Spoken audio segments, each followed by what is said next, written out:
Welcome back, Office Executives. Today I'll be discussing a topic over data analysis tool in Excel. So, how to bring the pop-up box for data analysis tool?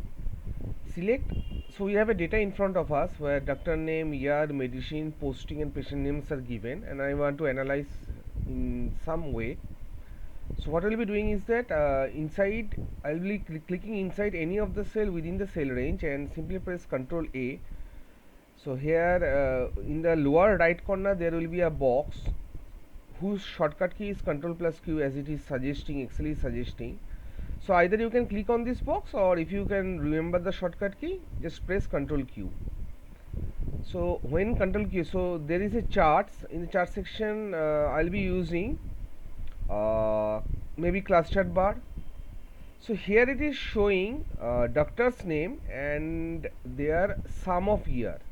So sum of year doesn't count to any meaningful data. What I will be doing is that instead of sum, in the value section I will be clicking here, left click, and from there value field setting I will be simply changing the sum to count, then hit OK. So count of year is 17, Dr. Anjali Sharma. Okay, so let me format the data. I'll be pressing Ctrl Shift L to insert the filter. After that, here from doctor's name I'll be short from A to Z. So here are Anjali Sharma. Let's select all of the Anjali Sharma, and in the status bar it is showing count 17. So the appearance of sum of year, here Anjali Sharma's year record, it is 17 of it, 17 appearance of Dr. Anjali Sharma can be found. Now if we want to but here in the chart I'll be right clicking, and here I'll be getting an option for data labels, add data labels. Fine. So now here we, in the bar, we are getting the count in the chart section, and we can insert a slicer also. So what I'll be doing is that inside analyze, I'll be inserting a slicer, and the slicer would be over medicine. Then hit OK. So the use of such slicer is as such that I want to see only the prescribed for amlodipine. So taking the year into consideration, Dr. Sneha Reddy, up to the year range she had prescribed one time of amlodipine, and Dr. Bikram Singh over the year range. So what is the year range in my data sheet? It is from 2022 to 2020. Okay, so 2019 also is there. So 2019 to 2022, within this data, within this 19, 20, 21, 20, within the 4-year range, Sneha Reddy has prescribed one time, Rohan Mehta has prescribed 2 times.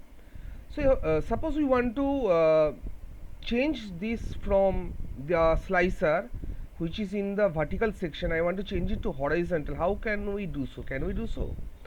So what we will be doing is that here it is written columns 1. So here I will be changing it to columns maybe 4. It's 14. No, here it is in the 4. So this option is a contextual tab. It only appears whenever you are clicking into the slicer. But if you click on the chart, then the contextual tab for the chart, analyze, design, and format appears. So here is a medicine. It is a 4x4 column data set, and the medicine names are being populated in here. So I need to drag and arrange it accordingly. So here are the name of the medicines. And what about metformin? So the result for metformin is Sneha Reddy has prescribed over this range of years 4 times.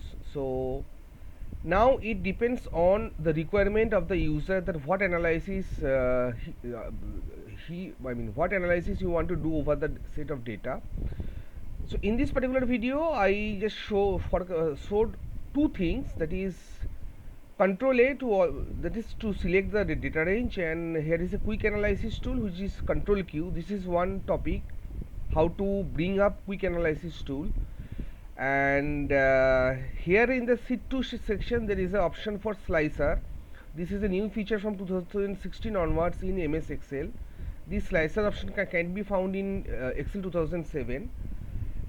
So that's a short video, and if I am being asked that how I just created all of this data, so this is a random data which I created, and it is of, if I scroll down, it has 101 records, and this 101 records, so -1 for the column level. So 100 records are there, and I have created this record using ChatGPT. I gave some prompt to ChatGPT and it generated this data, and this data is not in accordance to real data. So that's all for this short video tutorial. Thank you all guys, and happy coding.